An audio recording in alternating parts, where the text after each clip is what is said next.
ओम श्री गणेशाय नमः। बड़ों को प्रणाम और छोटों को प्यार। आज हम गणेश जी की कथा का श्रवण करेंगे। मन को शांत और कथा को धैर्य से सुने। कथा को पूरा सुनने से उसका पूर्ण फल मिलता है। एक बार गणेश जी ने पृथ्वी के मनुष्यों की परीक्षा लेने का विचार किया। वे अपना रूप बदलकर पृथ्वी पर भ्रमण करने लगे। उन्होंने एक बालक का रूप बना लिया। एक हाथ में चुटकी भर चावल और दूसरे हाथ में एक चम्मच दूध ले लिया और गली गली घूमने लगे और साथ ही आवाज लगाते जा रहे थे, कोई मेरे लिए खीर बना दो, कोई मेरे लिए खीर बना दो। कोई भी उन पर ध्यान नहीं दे रहा था, बल्कि लोग उन पर हंस रहे थे। वे लगातार एक गांव के बाद दूसरे गांव इसी तरह चक्कर लगाते हुए पुकारते रहे, पर कोई खीर बनाने के लिए तैयार नहीं था। सुबह से शाम हो गई। गणेश जी लगातार घूमते रहे। एक बुढ़िया थी, शाम के वक्त अपनी झोपड़ी के बाहर बैठी थी।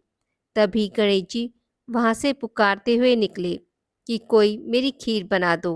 बुढ़िया कोमल हृदय वाली स्त्री थी। उसने कहा, बेटा मैं तेरी खीर बना देती हूँ।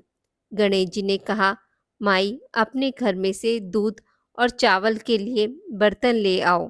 बुढ़िया एक कटोरी लेकर झोपड़ी से बाहर आई तो गणेश जी ने कहा, अपने घर का सबसे बड़ा बर्तन लेकर आओ।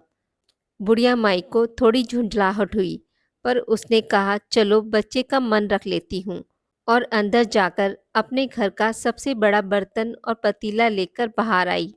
गणेश जी ने चम्मच से दूध पतीले में उड़ेलना शुरू किया। तब बुढ़िया माई के आश्चर्य की सीमा न रही जब उसने देखा दूध से पतीला भर गया है। एक के बाद एक बर्तन झोपड़ी से बाहर लाती गई और उसमें गणेश जी दूध भरते चले गए। इस तरह से घर के सारे बर्तन दूध से लबालब भर गए। गणेश जी ने बुढ़िया से कहा, मैं स्नान करके आता हूँ, तब तक तुम खीर बना लो, मैं वापस आकर खाऊंगा। बुढ़िया ने पूछा, मैं इतनी सारी खीर का क्या करूंगी? इस पर गणेश जी बोले, सारे गांव को दावत दे दो। बुढ़िया ने बड़े प्रेम से मन लगाकर खीर बनाई। फिर खीर की भीनी भीनी मीठी मीठी खुशबू चारों दिशाओं में फैल गई। खीर बनने के बाद वह हर घर जाकर खीर खाने का न्योता देने लगी। लोग उस पर हंस रहे थे। बुढ़िया के घर में खाने को दाना नहीं है और यह सारे गांव को खीर खाने की दावत दे रही है। तो लोगों को कुतूहल हुआ और खीर की खुशबू से लोग खींचे चले आए। लो सारा गांव बुढ़िया के घर में इकट्ठा हो गया। जब बुढ़िया माई की बहू को दावत की बात पता चली, तब वह भी सबसे पहले पहुंच गई। उसने खीर से भरे पतीले को जब देखा तो उसके मुंह में पानी आ गया। उसे बड़ी जोर से भूख लगी थी। उसने एक कटोरी खीर निकाली और दरवाजे के पीछे बैठकर खाने की तैयारी करने लगी।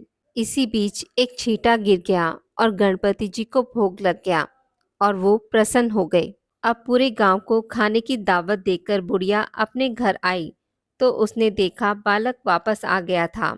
बुढ़िया ने कहा, बेटा खीर तैयार है, भोग लगा लो। गणपति जी ने बोला, माँ भोग तो लगा चुका हूँ, मेरा पेट पूरी तरह से भर चुका है, मैं तृप्त हूँ। अब तू खा और अपने परिवार और गांव वालों को खिला। बुढ़िया ने कहा, यह तो बहुत ज़्यादा है, सबका पेट भर जाएगा, इसके बाद भी यह बच जाएगी, उस बची खीर का मैं क्या करूँगी? इस पर गणेश जी बोले, उस बची खीर को रात में अपने घर के चारों कोनों में रख देना।